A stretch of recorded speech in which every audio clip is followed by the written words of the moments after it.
estado que estamos hoje é Cacilhas. Não necessariamente a gente está apenas em Cacilhas, como também em Almada. Nesse momento a gente está em Almada Velha, porque estamos no Jardim do Castelo. A primeira referência de Almada se dá ali mais ou menos no período neolítico, há mais de 5.000 anos. Além disso, nós temos registros de outros povos passando por Almada também, como os romanos, como os fenícios também, os cartagenos, mas a principal influência de Almada é a influência árabe. Assim como a gente já falou lá no nosso vídeo de Alfama, né, que é um nome parecido a Alfama Almada, o nome Almada também vem do árabe, também tem essa influência aí. O nome Almada, na verdade, né, que vem do Almadan, do árabe, significa a mina, porque aqui antigamente existiam minas de ouro, que eram usadas pelos árabes para extração, esse tipo de coisa, sabe? Não somente os árabes, mas possivelmente outros povos também. E foi isso que gerou esse nome aqui da região. E esse nome Almadaã também, ele deu origem ao nome do castelo, que ele era meio que o forte da mina. O castelo que a gente tem aqui, infelizmente, hoje em dia não tem como a gente visitar. É a sede da GNR, eu sei que é a GNR, então é uma sede militar, né? Então a gente não pode entrar lá. Nem entrar e nem gravar, né? Por ser uma sede militar. Mas a gente pode acessar a lateral do castelo, né? Que é um pouco da parede aí.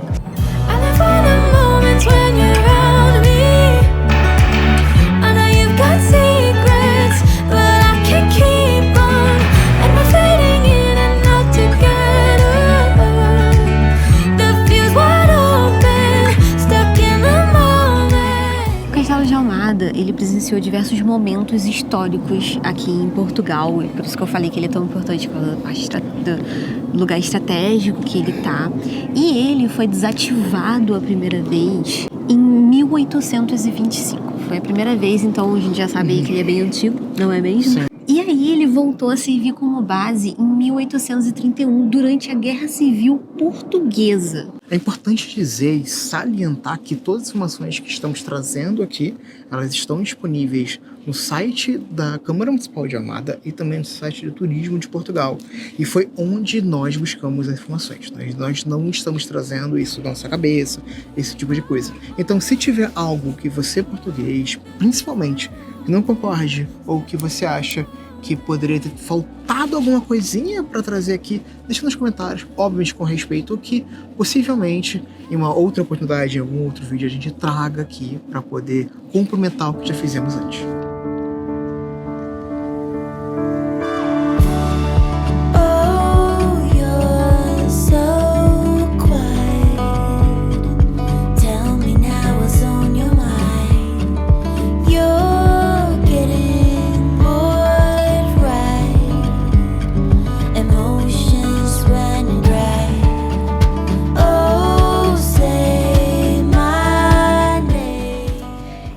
A gente está no Farol de Cacilhas, no Largo do Farol de Cacilhas.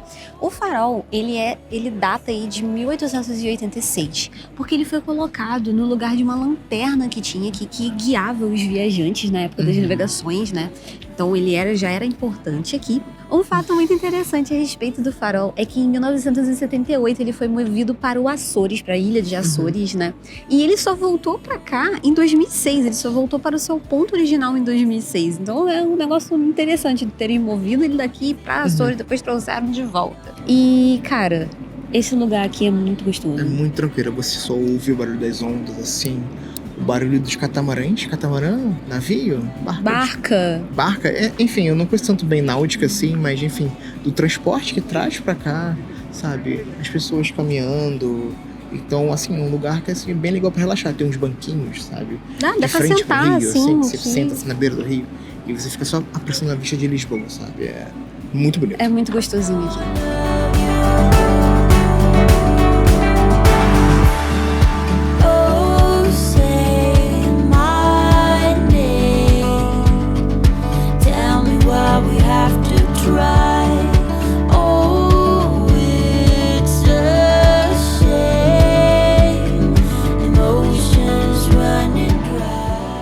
Aqui em Cacilhas também a gente encontra o submarino Barracuda, que saiu de serviço em 2010, então é super recente. Esse submarino aqui, ele é um submarino francês, na verdade, Portugal comprou da França.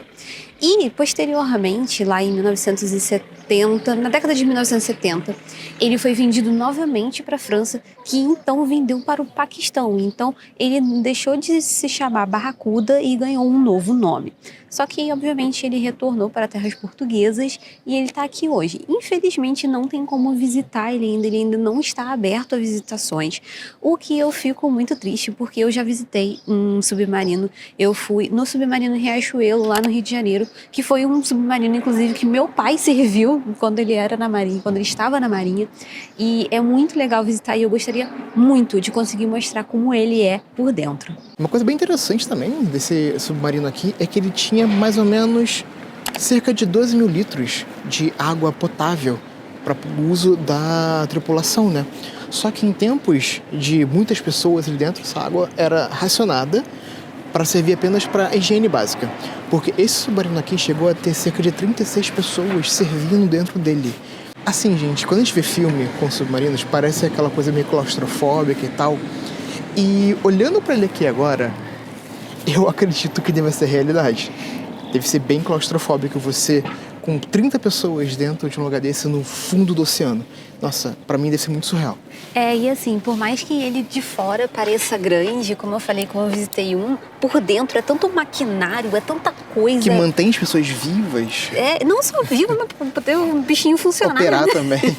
Então, é pouco espaço até pra você transitar lá dentro. Até de acordo com uma placa, tem uma placa inclusive aqui mostrando, falando sobre ele, não existia cama pra todo mundo.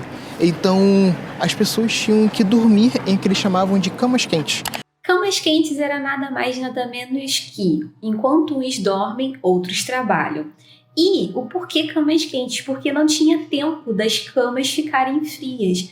Porque quando alguém acordava, o que estava de vigília ia deitar. Então a cama estava quentinha. E essa pessoa acordava, vinha a outra deitar. Então sempre tinha essa rotatividade de quem estava servindo no submarino ali naquelas camas, porque simplesmente não tinha espaço para todo mundo lá dentro do submarino. Mas você não tem uma cama confortável, talvez para dormir quando você está servindo, talvez em um momento seja de missão diplomática ou inclusive até em missões mesmo de pacificação, algo do tipo assim, não deve ser muito confortável.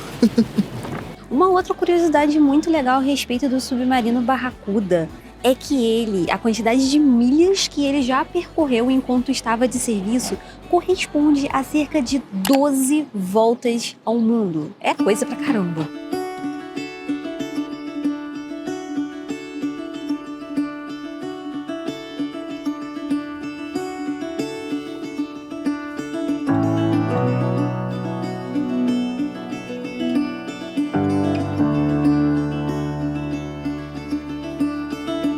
Agora a gente tá num lugar que a gente mais queria visitar, na verdade aqui em Cacilhas, que é uma das mais antigas fragatas que a gente tem aqui, abertas para visitação, que fique bem claro.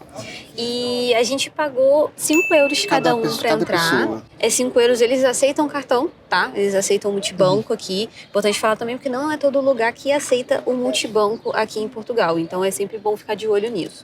A gente conseguiu comprar no guichê assim que a gente chegou, não precisou comprar. Não tinha fila, nada, hoje é um sábado, inclusive. Você consegue comprar na hora, não é necessário, talvez, comprar com antecedência, né? Exato. Talvez no alto verão, quando as pessoas estão todas de férias, possivelmente. A lá gente pra recomenda, agosto, julho, inclusive. Possivelmente. Mas outra época do ano, possivelmente não. A gente tá bem baixa temporada, né? Sim, a gente tá no mês de abril, então. Início de abril, na verdade.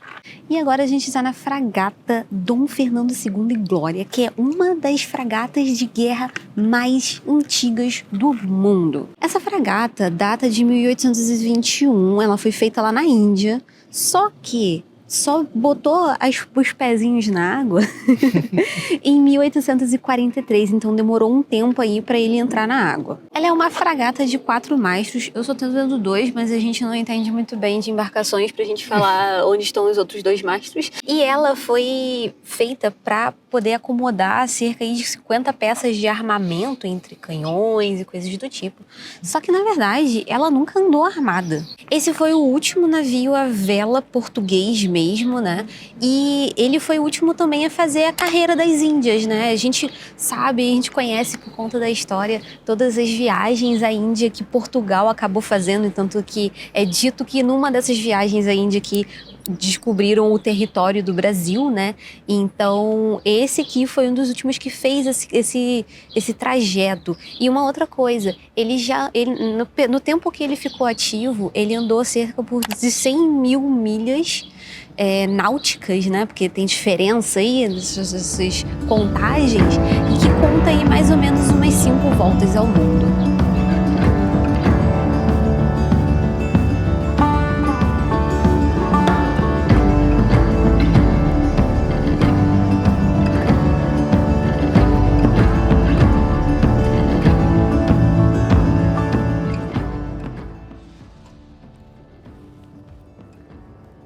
Vendo o tamanho dessa embarcação, eu fico pensando, cara, em como deveria ser no século XVI, em 1500, quando os primeiros portugueses chegaram no Brasil, a visão dos índios vendo o tamanho das embarcações. Sabe que naquela época, 300 anos antes da criação dessa aqui, eram caravelas, né? Mas eu não sei se em questão de comparação de tamanho, em relação a essa aqui eram maiores ou menores. Entretanto, os índios, acostumados com as suas canoas, imagine ver esse monstro, sabe? E quando eu falo monstro, não tô falando no sentido pejorativo, tá, gente? Quando eu falo monstro, quer dizer o seguinte: algo muito grande. Porque é grandioso, é bonito, sabe? Com seus mastros gigantescos. Cara, eu fico pensando nos índios, a visão que eles tinham, talvez o medo que eles sentiram.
Olha, depois da visitação, nós temos uma coisa para comentar. Ele é muito maior do que a gente imaginava. É gigantesco, é muita coisa lá dentro, sabe? É muita coisa. Cara, são 3 andares, né, meu? 3 andares. 3 andares pra baixo. É muito grande. Então, assim, valeu super a pena essa visita.